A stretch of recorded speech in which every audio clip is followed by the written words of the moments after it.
Veddriq Leonardo's success in winning a gold medal at the 2024 Olympics did not just come out of nowhere. The history carved by rock climbing in Paris was truly born from a process. The fruit of patience and perseverance. We started with a long-term plan. This plan does not just involve one or two athletes, but a team. We are building a team for the 2024 Olympics, preparations from 2020.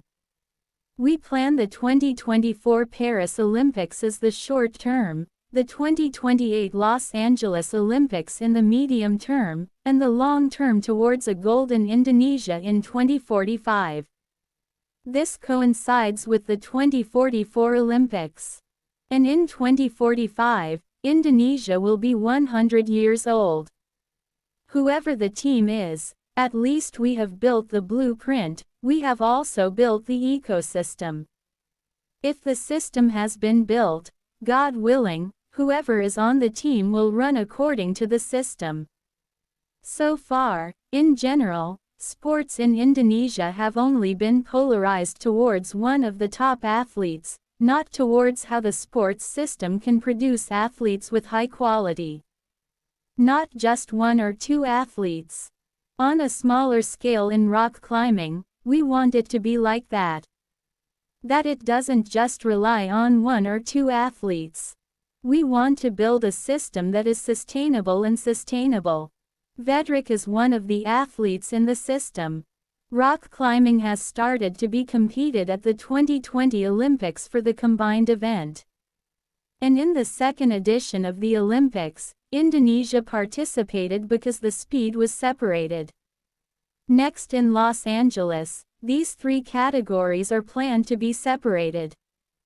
Thankfully, at the next Olympics, in Los Angeles, there will be a speed relay team event. In this planning, we actually project 5 athletes to compete for tickets to qualify for the 2024 Olympics. So, if there were no quota restrictions per country, Indonesia could actually send 4 male athletes because according to their qualifications they would qualify. They are all eligible. Only the quota limit per country is only 2. Ranks 3 and 4 are automatically eliminated. At that time Karomal Katabin, Aspar Jalolo, Veddriq Leonardo entered the top 5 and Ramad Adi Mulyano qualified via the Continental Zone route. In every training session, we build an environment of excellence. They compete in a healthy manner, but once practice is finished they relax again. It is very rare for conflicts to occur, and even if there are we resolve them quickly. When appearing in competitions, we always set targets. There are 3 targets, starting from preparation to the target of chasing a record at the World Cup so that the names of Indonesian athletes will be increasingly taken into account. The goal is to let people know about Indonesia. Entering 2024 we are pursuing time consistency, being able to break the world record and then being consistent in that time record.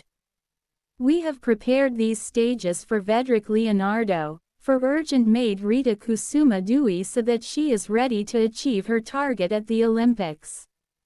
Once we had our Olympic tickets in hand, we prepared more competition simulations during the preparation period. Our simulation depicts his friends as the strongest competitors. For example, Veddriq faces Karomal Katabin. Just think of Karomal as Wupong or Sam Watson. That's the simulation. Katabin also has the 3rd best time in the world. So it's as if Veddriq is competing with Sam Watson or Wupong. There's more to simulating. In the last month or 2, there was one such session.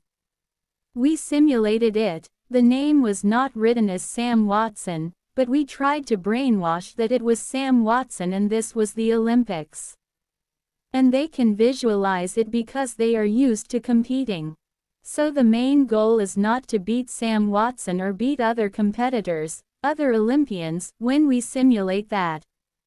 The hope is that Veddriq or Adi will increasingly focus on himself, no matter who his opponent is. His main goal is more there. Yesterday, when we talked about the false start incident, Ramad Adi, the girls Desik and Rajia, were unlucky.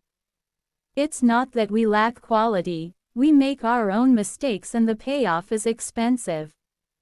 Especially for Veddriq, he is calmer because he has more flying hours and podiums. He knows what it feels like to be a champion. Before leaving for Paris, we had already prepared an operational plan.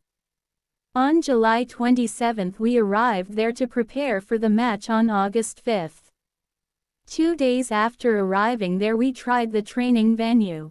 We tried out the wall, not the competition wall, but the training wall, which was exactly the same, also 15 meters high.